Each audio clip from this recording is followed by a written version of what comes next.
talk about examination of the neck. First, I'd like to assess the gait.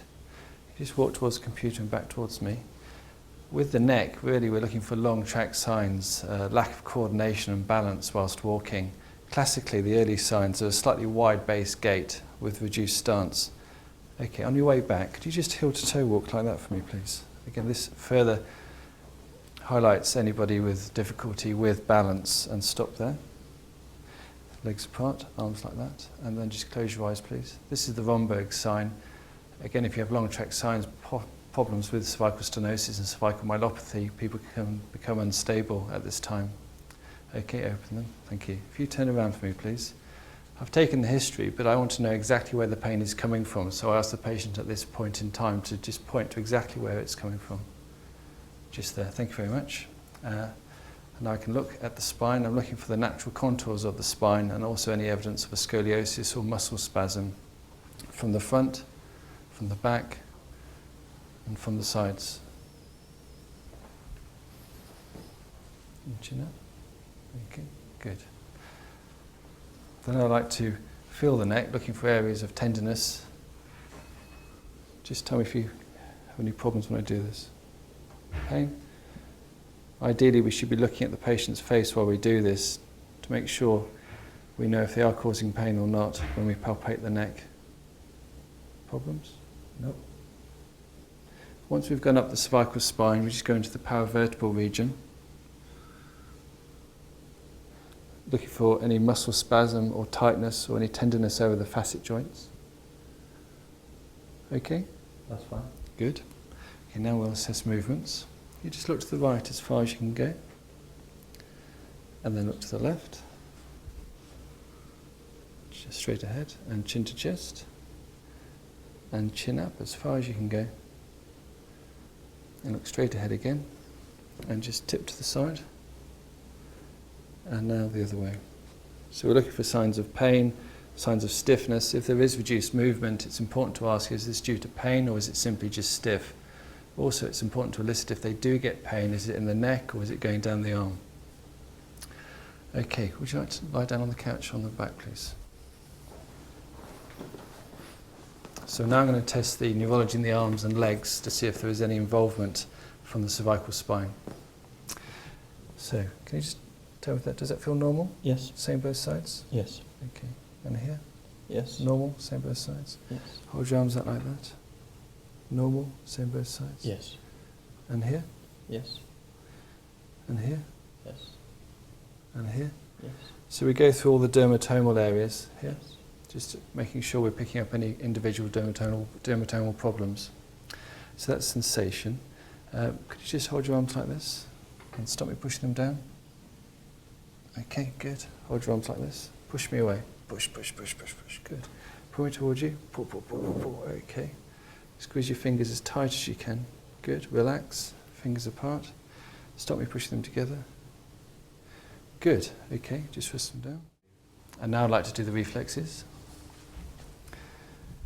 So, in the arm, ideally just get the patient to rest as much as possible and to relax as much as possible, resting the arm on the body. And we look for the triceps reflexes, biceps, and brachioradialis. These are nice, easy reflexes to elicit.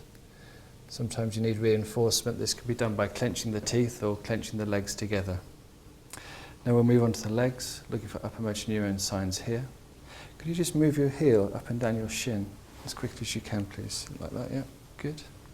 And the other way, please. So this is a test for coordination, which I find quite sensitive for picking up problems with the cervical spine. Do the plantar reflex. Comes down nice and normally. And then I just test the ankle jerks, and I find that's usually enough to elicit any gross pathology in the lower limbs.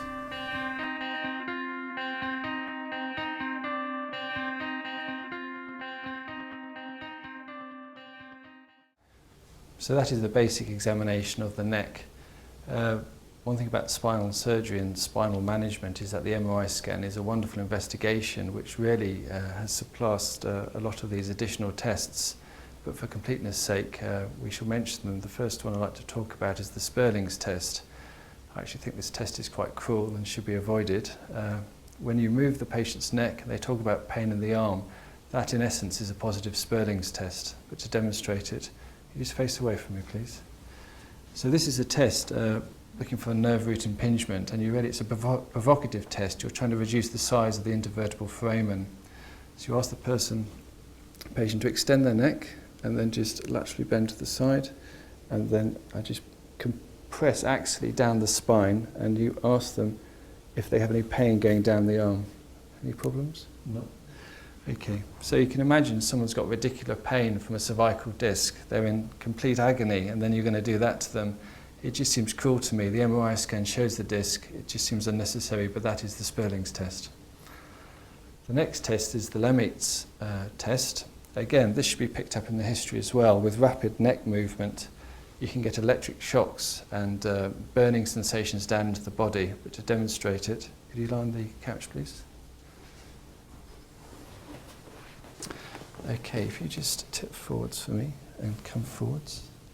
So really it's positive in people with cervical spinal stenosis, where their cord has very little room, and you're provoking compression to the actual cord itself, and that's what causes the electric shocks down the body.